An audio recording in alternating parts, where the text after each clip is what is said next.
Good afternoon, everybody. How are you? How's the day going? So, welcome to class today. This week class, if you remember the last class, we talked about self. I told you about the type of self. First, I started with self, the definition of self. The So, can you hear me again? Things you need to start knowing. For example, I had to tell you about what the father of cell was. I told you the study of cell eschatology. I told you about Emile Pallade. You know, I told you about those set of people so that you can know likely things that have been said about cell that isn't part of it. But the main things that is part of it now is what I said. And I told you about the theory of cell. And after the theory of cell, I went back to start talking about the the eukaryotic, telling you that the eukaryotic is your animal cell and your plant cell. And I had to go back and then start telling you that, oh, after that, we have to know about the pattern functions about cell. And I told you about all that, you know.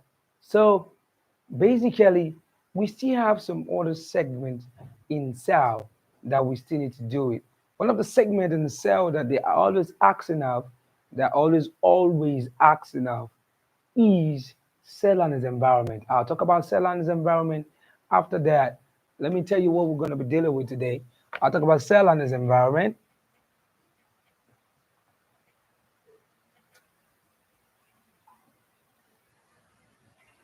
Cell and its environment. After cell and its environment, we'll have to talk about forms in which cell exist. You know, we'll talk about forms in which cell exist. After talking about forms in which cell exist, then we'll now talk about summary point on cell. That means other points, other things you need to know on cell, which are relevant to your what? To your exams. Do you understand? But however, today let's talk about cell and its what? And its environment. Very important. Cell and its what? Environment. And what we're going to be discussing here today is very, very important. Every aspect is important. Nevertheless, every aspect is important, but what we want to discuss here today is where a lot of people tend to miss it down here. You know, when they tell you cell and its environment, they try to make you understand that there are factors in cell. That means, or they could say there are factors that affect, factors that affect the environment of the cell. Okay, you got to understand there are factors. And one of the factors we're going to be talking about today is we're going to talk about diffusion. We're going to talk about osmosis, okay? And then we're going to talk about, after osmosis, I'm going to talk about plasmolysis. Plasmolysis. I'm going to talk about hemolysis, okay? Hemolysis. Then I'm going to talk about turgidity.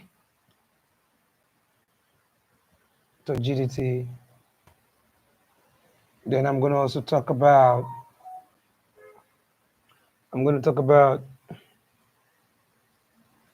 I'm going to talk about flaccidity.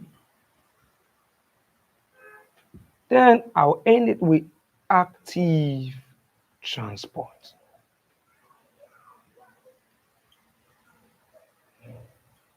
Again, I said diffusion, osmosis, plasmolysis, hemolysis, turgidity, flaccidity, and active transport. And I used to tell you one thing, whatever I tell you here, very important. You're going to see it in your exams. It's a pure thing. You just the honest, transparent truth. You understand what I'm trying to say? So whatever I try to tell you down here, I just need to focus and study up. Very important.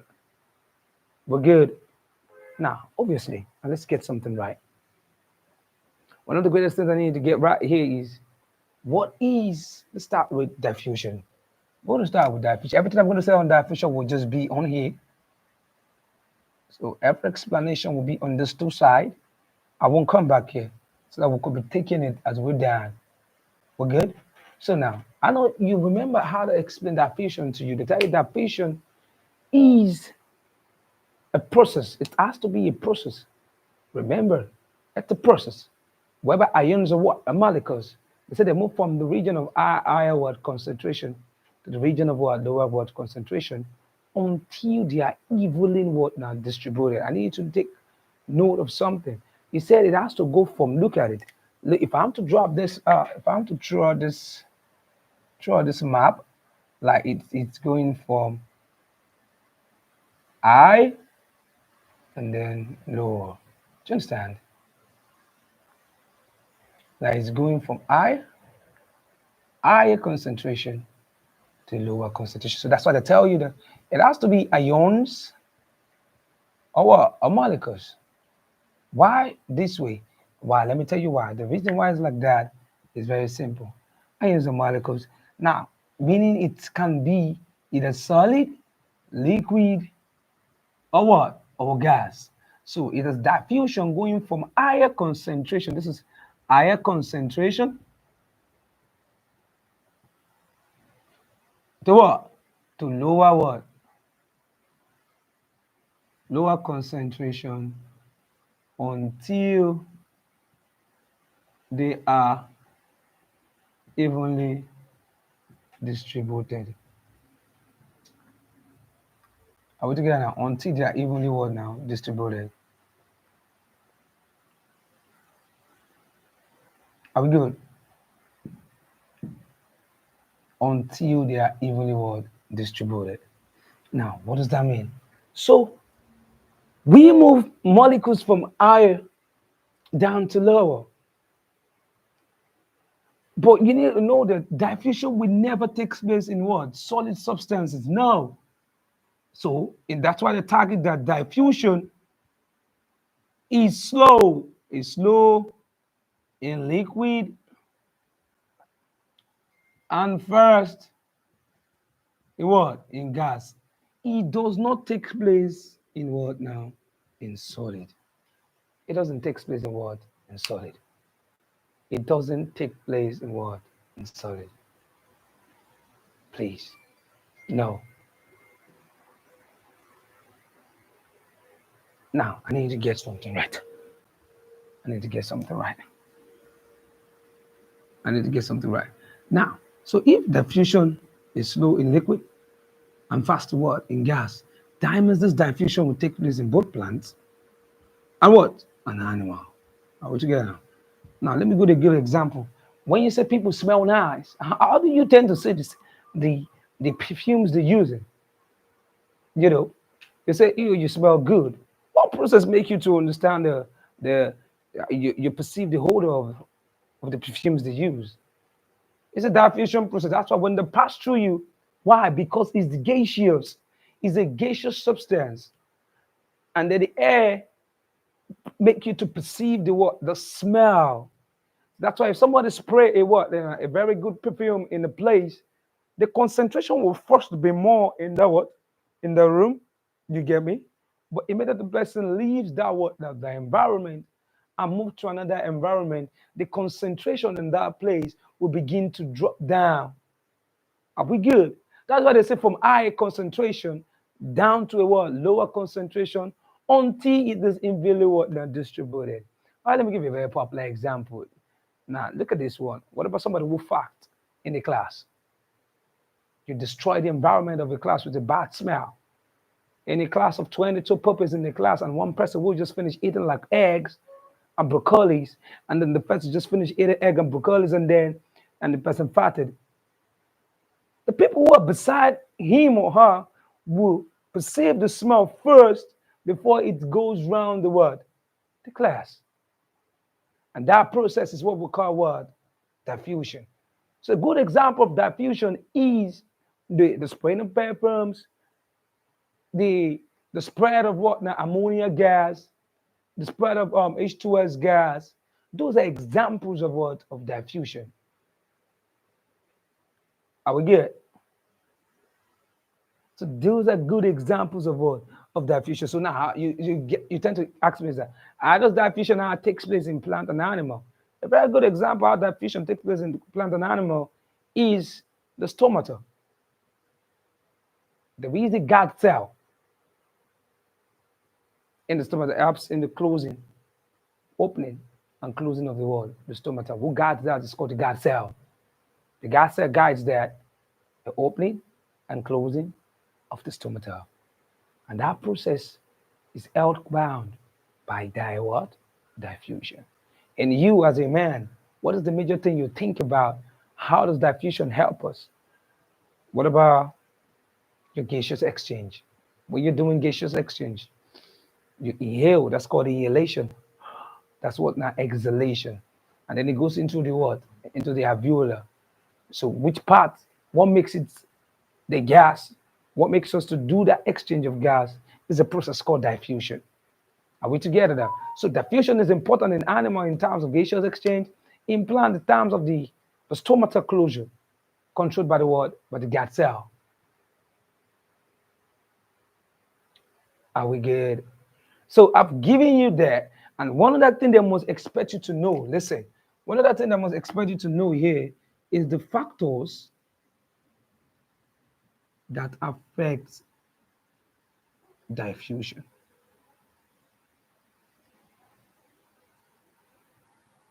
Number one, temperature. Number two, concentration. Number three is now nature of the solid. Nature of the what? Of the solid. I want to make something clear. Stop cramming. Biology doesn't need you to cram. Biology needs you to understand what you're reading. That's why you gotta take time to study. That's what we're here to simplify for you. You will make so I need you to understand something. Factors that affect diffusion: temperature, concentration, nature of the words of the solids.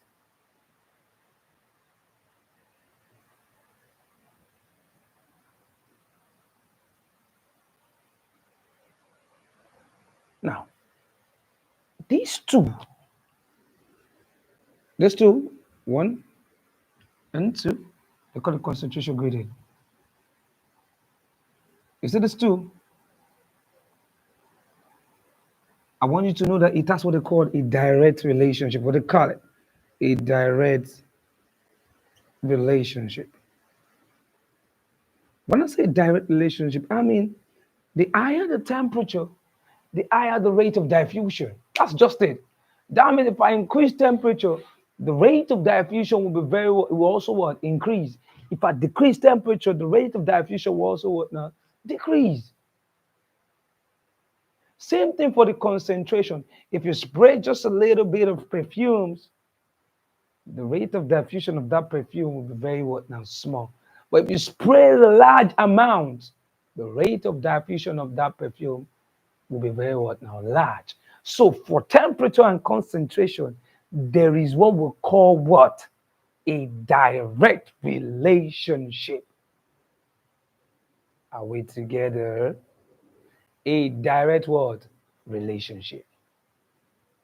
But the only difference there is this your nature of solid. The nature of solid falls back to this: liquid, solid, and gas. Meaning that diffusion is going to be fast in gas, slow in liquid, and does not occur in what? Solid substance. If you have known this, that is the whole thing you need to know for what? Diffusion. If you got any question, you can drop it. This is the whole thing you just need to know for what? What? Diffusion. That's all. That's the main thing you need to know for diffusion. That's all. It's not more than that. It shouldn't be more than that. There's no more story. You don't have to cook plenty story for somebody. That's all you need to know about diffusion. Are we good? Now, let's look at osmosis. Let's not talk about osmosis.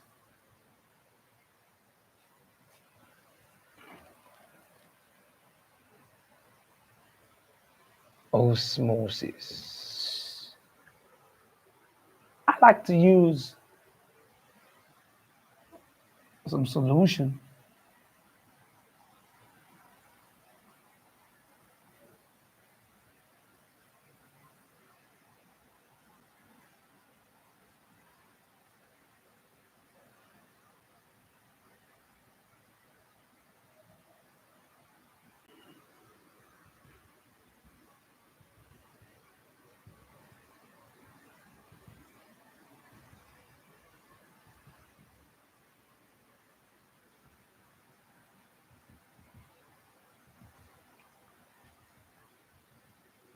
And then I'm going to make a diagram like this. Let's assume that this is the O. Make a diagram. Let's assume that this is the what? This is the O. Now, osmosis tells me that if I'm going to be osmosis, now I must be a what? I must be a dilute solution or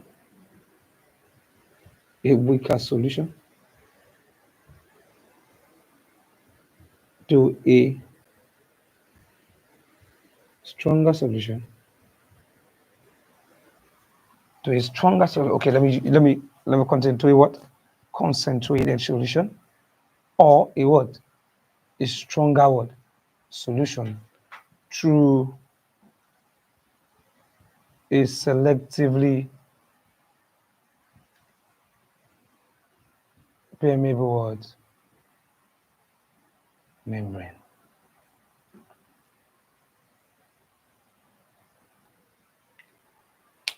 Are we together? Listen. That means a dilute solution or a weaker solution to a concentrated solution or a stronger solution through a selectively what? Permeable what? Membrane. And I'll make a diagram. Look at it.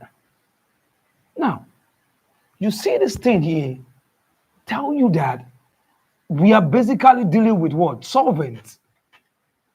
All kind of what? Solvent, not only water alone.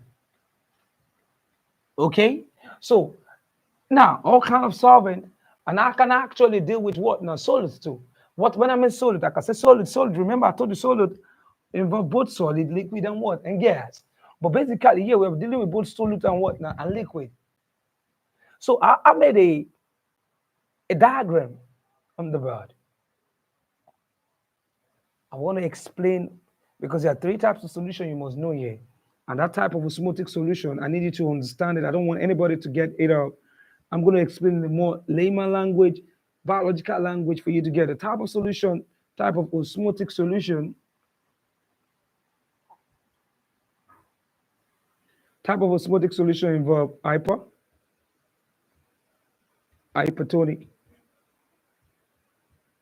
hypotonic,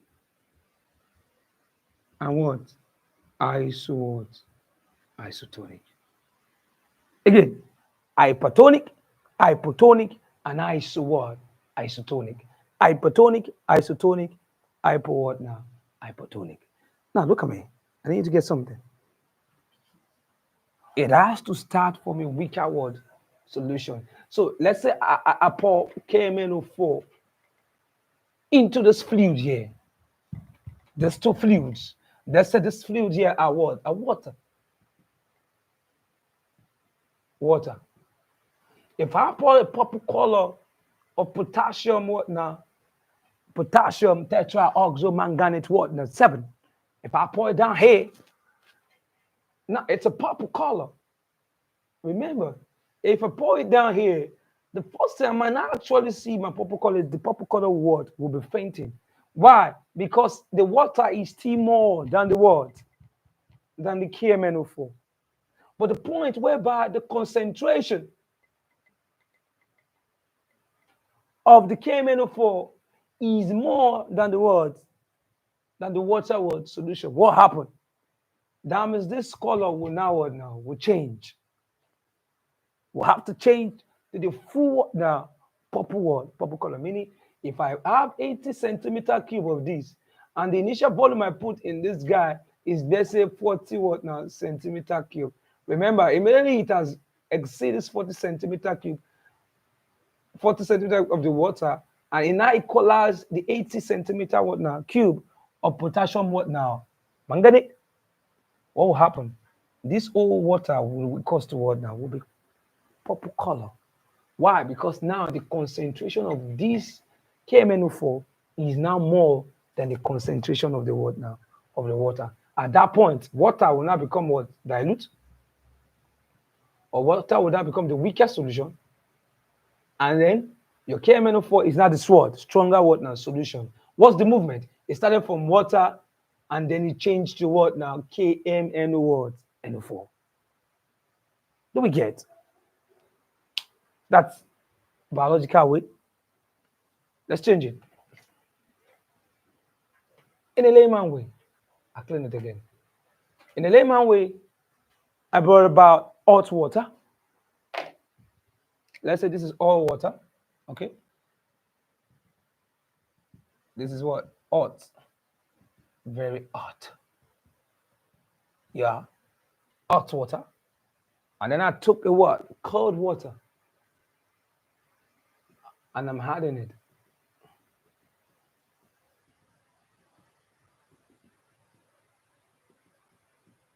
And I'm adding it in here. What am I actually doing? I'm adding it in here to what? They say it's mixture, right? At the end of the day, the cold water becomes more than the what? Hot water. At the end, I will achieve the temperature of the what? Of the cold water. Do you understand me? So because of this, brought about hypertonic, hypotonic, and isotonic.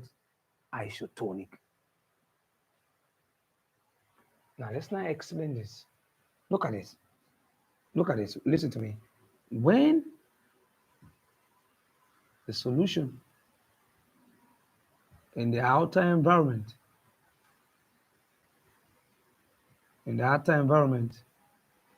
is more concentrated than the what? Solution in the what? In the inner environment of the plasma membrane.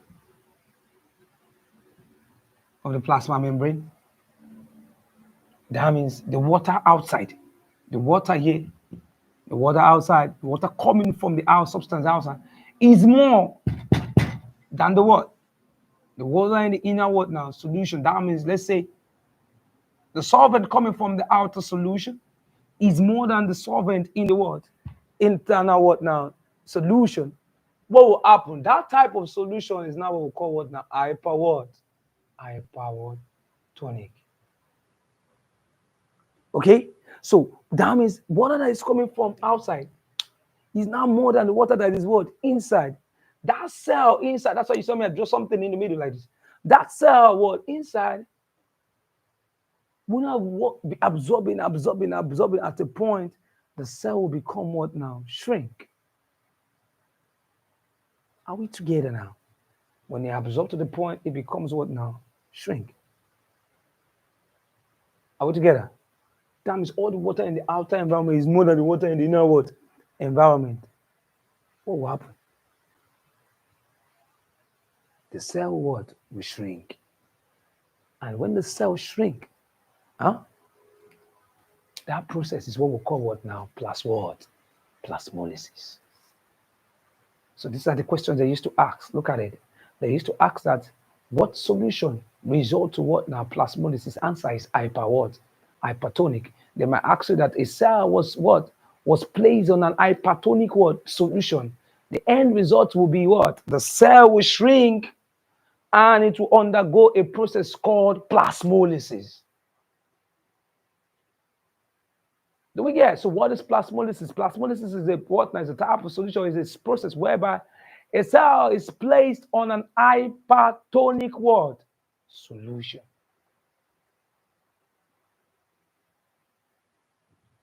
What's the result of that? That the cell will what? Will shrink. And when the cell shrinks, that cell is about to die. Are you still with me?